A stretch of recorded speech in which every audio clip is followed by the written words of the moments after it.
I had some questions for the show going into the beginning of the last episode, but then we didn't really answer them because we ended up focusing on Kavru for 95% of the episode instead of Laos's party. And so, yeah, I guess I still have those questions. Not really complaining, just wasn't what I was expecting, but that's also something that I am typically okay with in a show. So, anyways, let's get into presumably catching back up with Laos and his party and them being lost, apparently, here in episode 15 of Dungeon Meshi, starting in 3, 2, 1, go.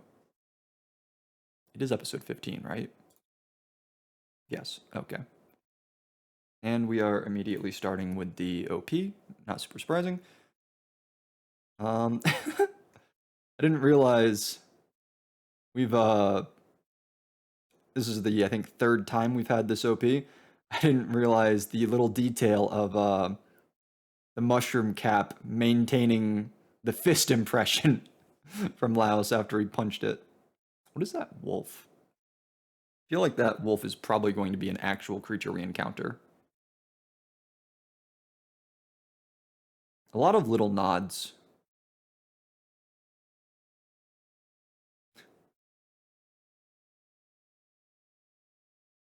I've still yet to like fully pay attention to this OP and I guess internalize it in the way that I did the first one. And I kind of noticed some little things as it was just sort of happening in front of me the past couple of times. But looking at it more, there's not surprisingly just a lot of little things that are referencing things that have already happened thus far in the show,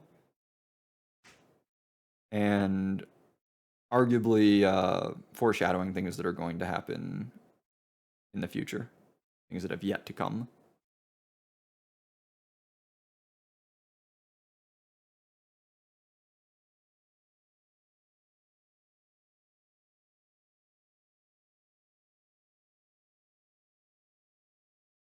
Is she okay?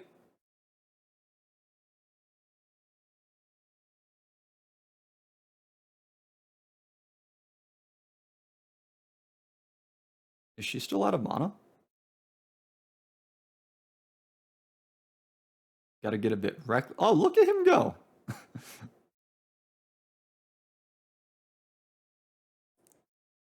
Oh, yikes.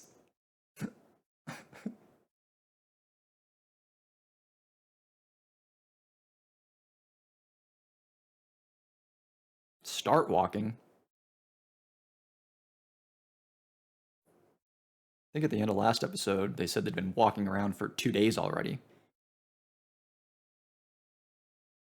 Oh, that makes sense.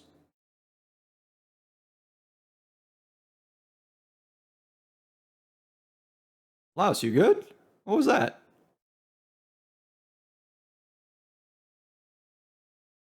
Ah, they haven't been eating. I see, I see.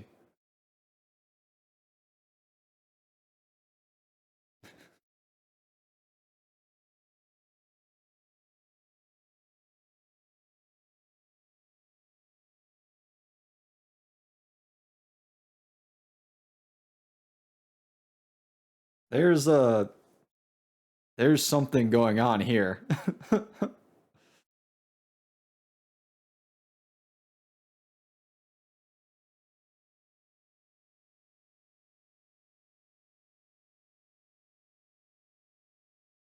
I also noticed that Marcial's staff is still broken. So that wasn't something that just sort of fixed itself. Maybe once she has more mana, she can mend it, but some form of sirens?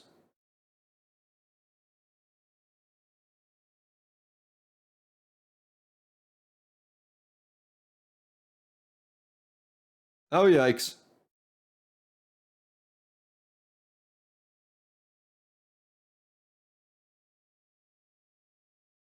What are the interesting?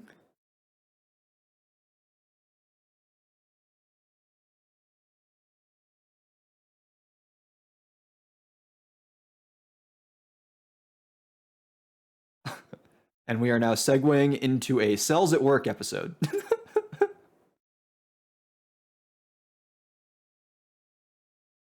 Oh no! I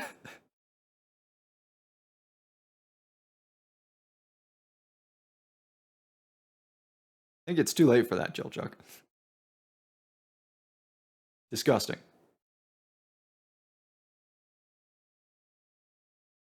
Oh, and there's more of these things. Lovely.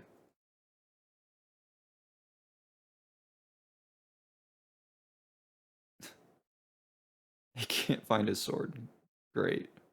There it is. All right, Chilchuck. Time to do something.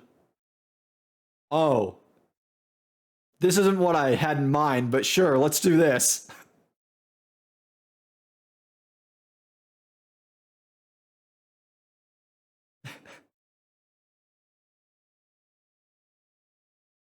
My asthmatic sinuses, as well as allergies, are not appreciating this episode.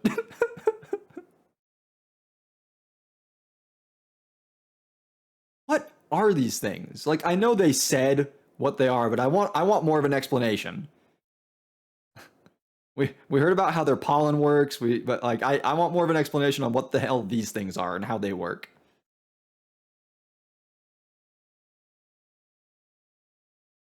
Yeah, usually that kind of thing messes with your sniffer.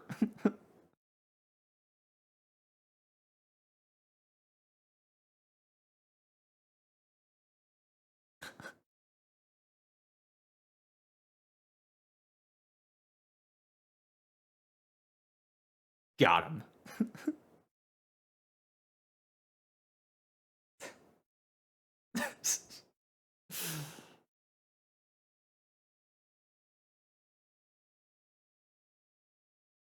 Oh, jeez.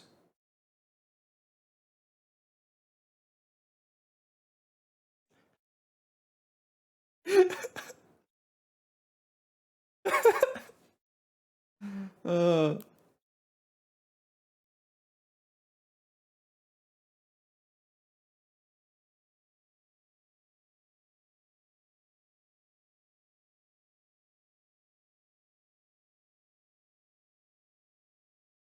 he's doing.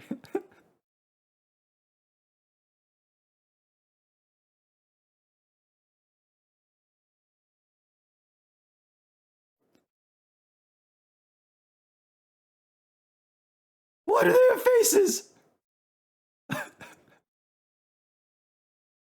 How do I reverse time? uh, she went from I stopped being picky to get me the hell out of here real quick.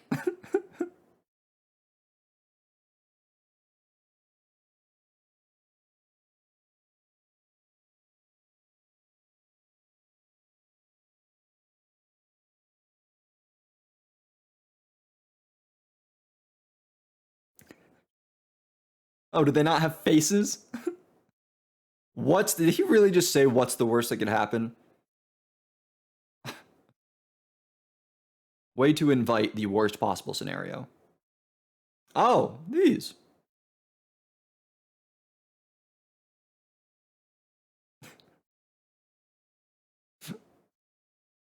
She is not in the mood for his taunting.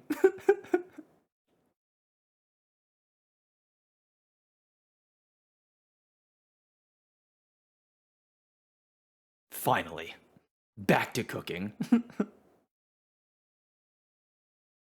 That's something I didn't actually realize until like just now. Because we were focused on Kaburu's party last episode, we didn't get any cooking with Senshi bits. It's not the first time that's happened, but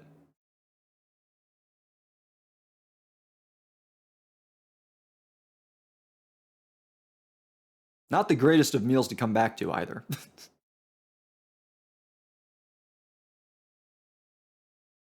How thoughtful.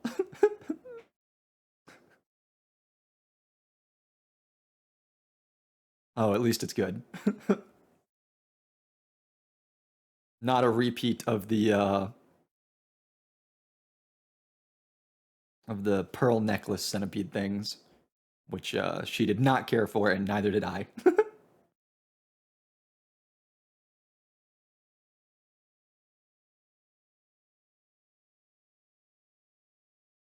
Let's think about that after we finish our meal. Can we just enjoy like 2 minutes?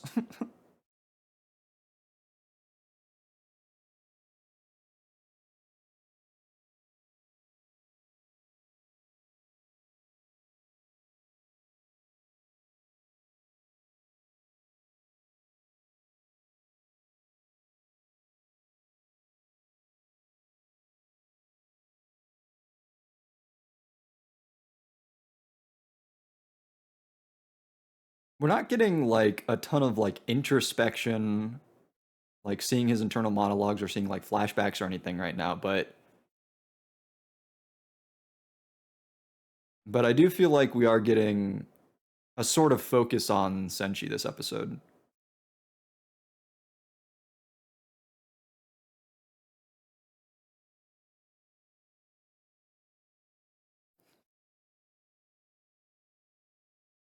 The gnome magic system?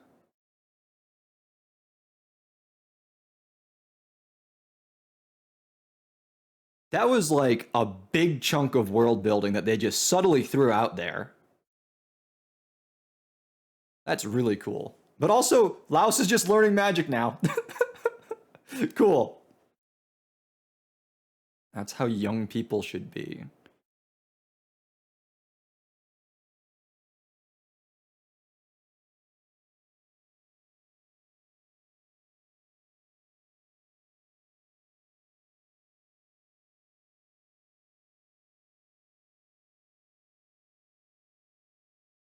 Oh my god. There's no way this is about to.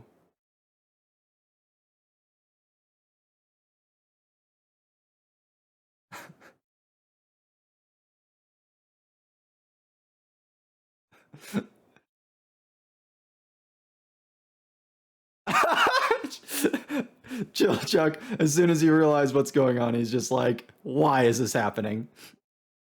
Why is he allowing it to happen? Stop him, Chill Chuck! This is surely unnecessary, right?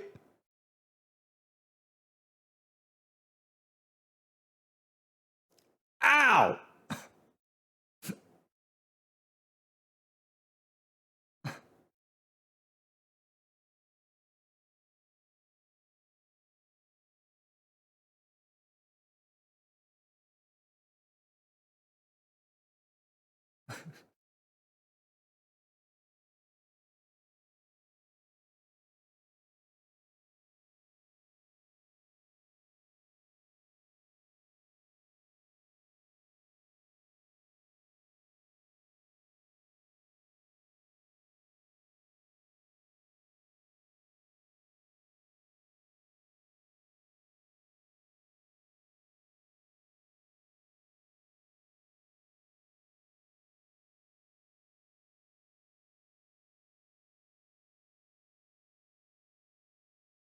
Marcel, please!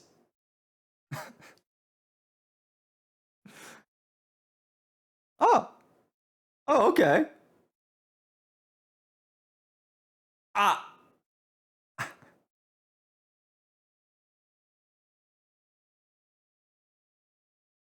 oh, I'm sure that doesn't have any meaning.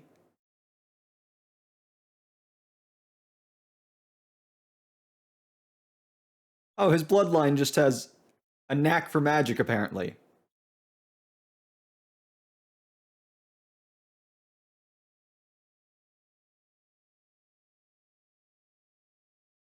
Are we really? There's no way.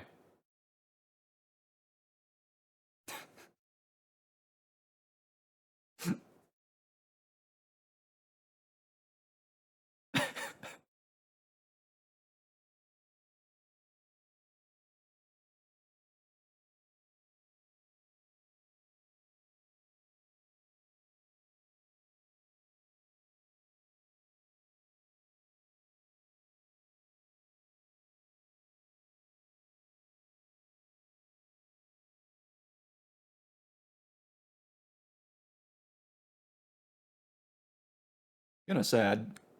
I expected him to be talking about like previous parties he'd been in.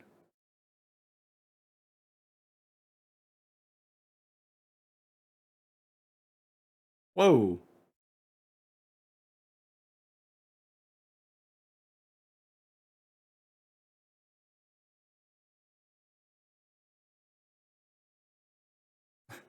What?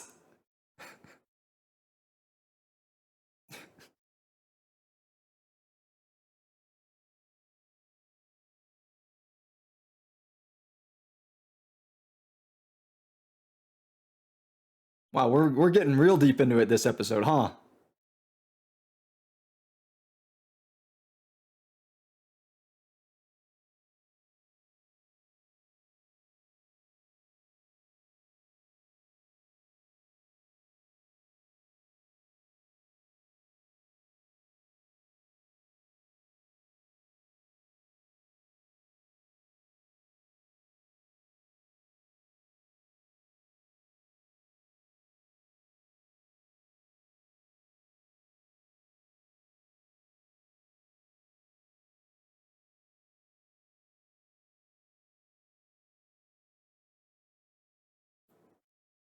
I'm sorry, made it so her body was part of the dungeon?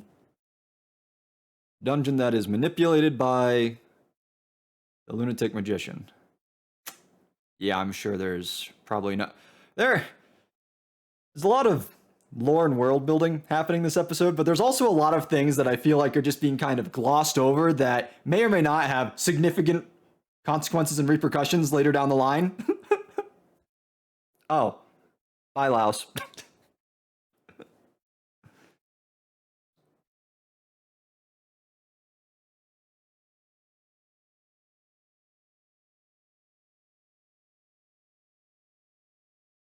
Yeah, that's probably fine.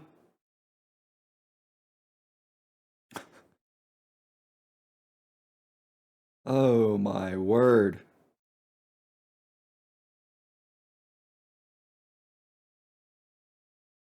But then again, maybe not. Guys, guys, guys. Why did they think this was a good idea? Uh-oh. Hey, Marcel. How you feeling at the moment?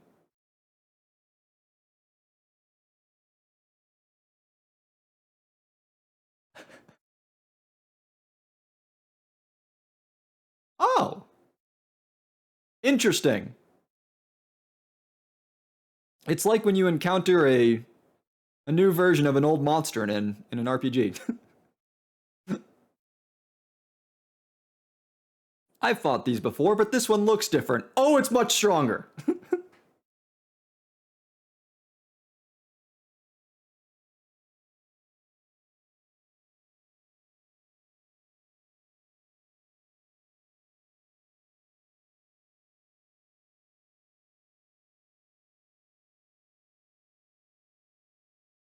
So we cut off the snake head, is what you're saying.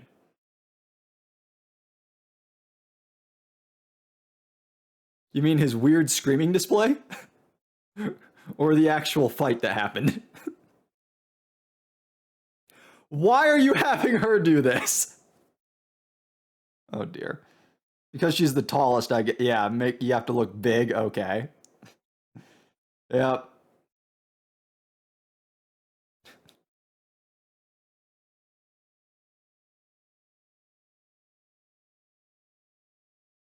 I don't think he yelled anything specific. I think. Yeah, that's kind of what I was thinking.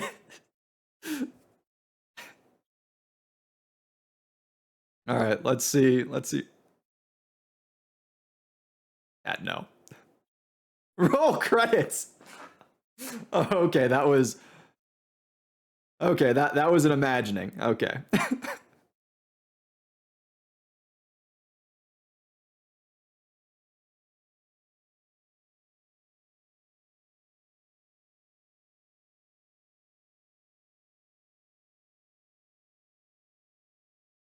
First ever genius. Is that what that said? Wait, did she use an explosion to try to make herself look intimidating? Well, that didn't work, Senshi.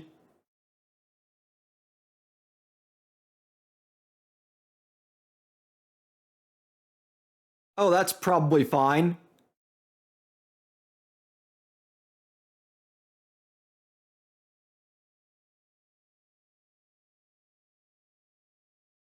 Could she not have done that before getting bitten? Oh, this is not going well.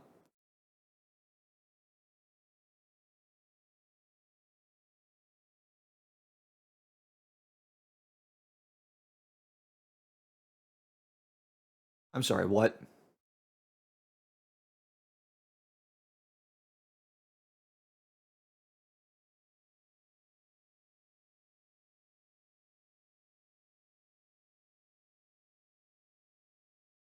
What?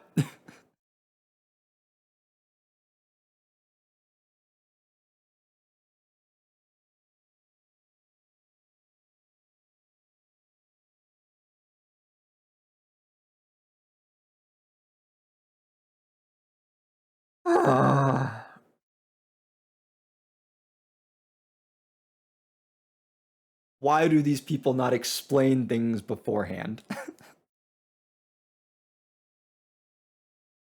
Okay, and how long does that take? A month? Should, okay, and how much faster? I'd like a timetable, Laos.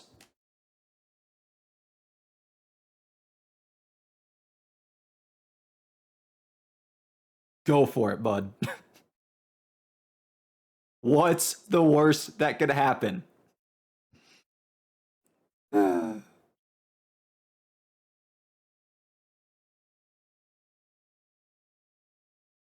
Okay, there's the question, the follow up. Oh, that's quite the range.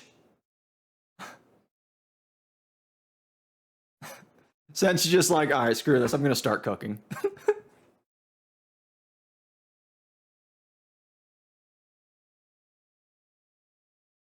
She'd probably do something to fix her position a little bit.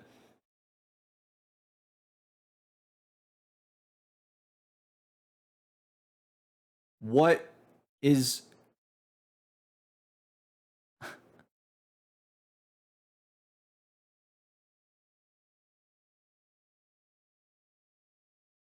Sure, Senshi. Sure.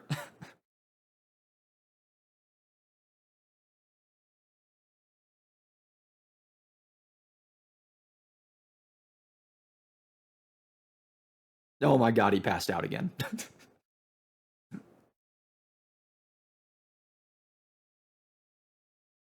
He's dead. He's just dead in the back. What are they doing? Is it? Are you sure?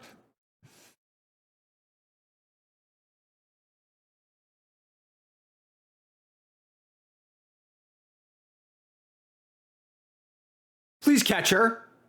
Oh, she's fine.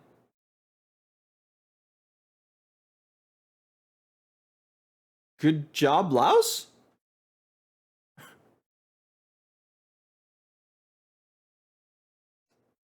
Oh, and no memory of being petrified either. Lovely.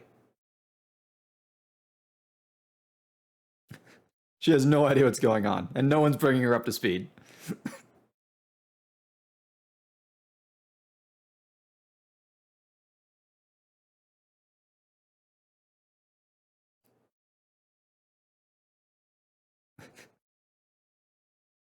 No way to tell, really? Okay, you two.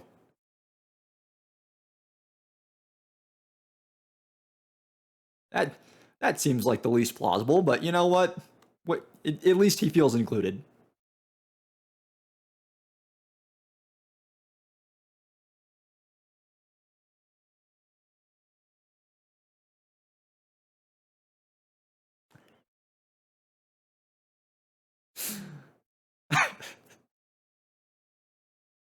Okay.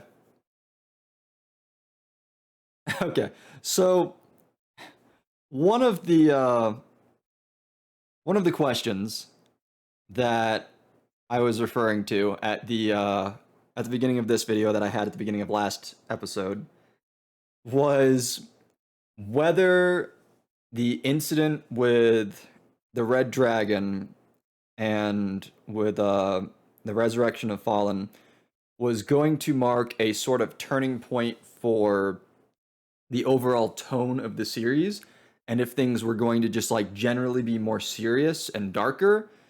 And I think I can confidently say now, no, this show is going to continue to be completely fucking goofy. um, yeah. So I don't know. Yeah, I mean, there was a lot this episode. There was a lot of ridiculous stuff, and like I mentioned at one point earlier, there was a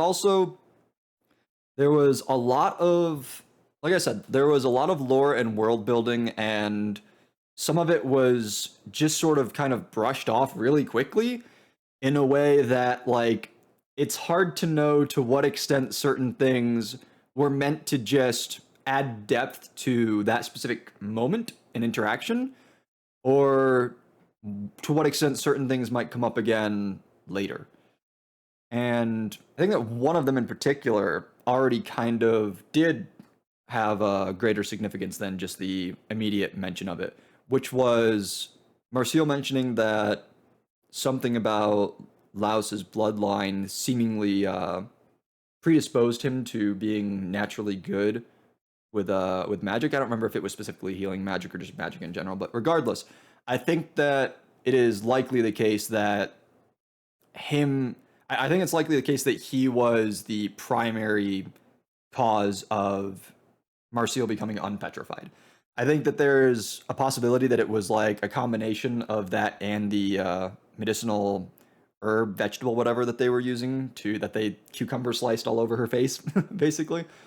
Um, but I think that the primary, if not sole, reason for her becoming unpetrified was probably Laos attempting to use that form of healing magic that he had been practicing and reading up about for the past few days.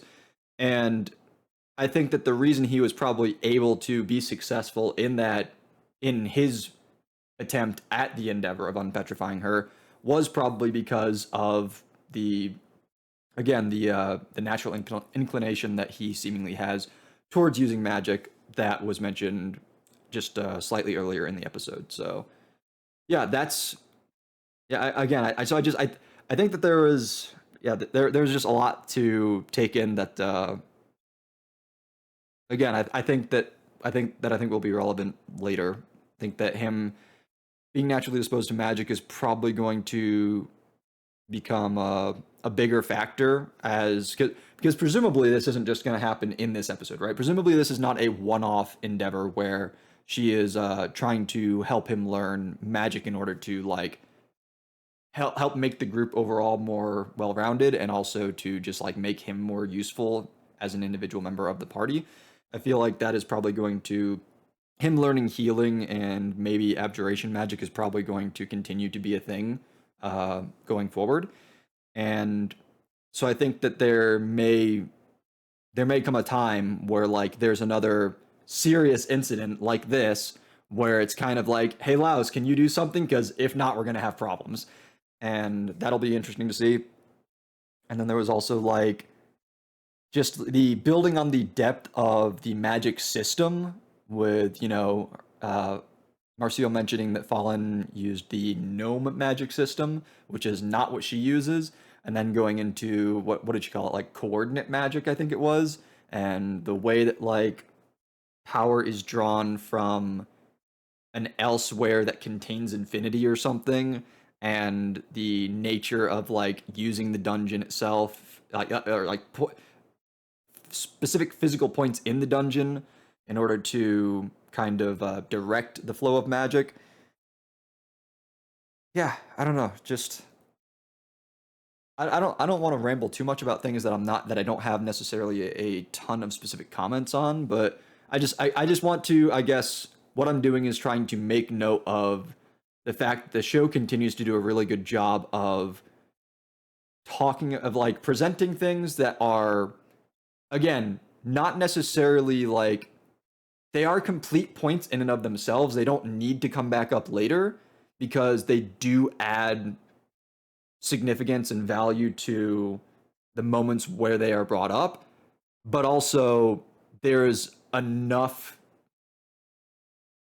there is enough meat to them in the ideas that are being presented that you could also reasonably see them coming up again later. And it's just like It's just really good storytelling. I don't know. And I just, again, I think that criticism of media is really easy to do. I often criticize media that I watch because, I think that it's pretty easy to do. But I do also I like to provide like compliments to media as well, like when I see them doing something that I think is good. And so I'm just trying to, I guess, point out these things that I see them doing and highlight them as being like, hey, this is some good shit. And yeah, I think something else like to that end of like things that show depth without necessarily needing to come up again later, like the way that they expanded on how the Dryad's pollen was like affecting Senshi and Laos, but like the way that they explained like to an extent like how it actually was working is something that was entirely unnecessary, but like it did add to the kind of effect of what was going on in that scene, I think. And it's something that like, unless we see more dryads later, that's not going to come back up, but it shows you to what extent like this world and its creatures like just have been fleshed out, right? The fact that these explanations can be offered at all just shows the level of detail and depth that the creator has gone into like crafting these monsters and these elements of the world. I think the last thing is something that was a bit more prominent towards the beginning of the episode, and I did make note of it at one point, was I feel like we are slowly getting some more examples of just like I I don't want to like try to say specifically what it is that's going on with Senshi, but like we're seeing that there is something up with him, basically. Like there's something presumably like some sort of presumably some sort of like not necessarily traumatic, but definitely something distressing from his past that like causes him to react very very emotionally and like very extreme, like very in some cases like violently to certain things that he is experiencing. Like we've seen multiple times now that like he's very anti-magic. We've seen numerous times where he talks about like not knowing how old people are, but like how he views at least a couple of the members of the party as being like fairly young and growing, and how he needs to be able to like feed them. And there's something to that. There is something that at several different points throughout the entire show up to this point, like there is something that we are building towards with Senshi. And I'm very interested to get to a point where we can finally like learn exactly what his deal is. I'm very curious to get to an episode where we will have like information about his past and his backstory revealed to us, because once we I think that once we do, the things that we have seen leading up to that will probably make whatever that information is just much more meaningful and much more impactful. But yeah, I think that's probably it. It was good to get back to our original party. It was good to see a lot of the different things from this episode, despite how absolutely ridiculous it was getting back to our original adventuring party. I do still think that this was a pretty good episode in showing just, again, like a bunch of different things. And I think that this episode was probably just like a very, very exceptional demonstration of the variety that this show has to offer in a lot of ways. But that is going to be it. Remember to like the video. Remember to leave a comment on the video. Check out other stuff on the channel if you are so inclined to do so. And until I see you in the next one, take care. Bye-bye.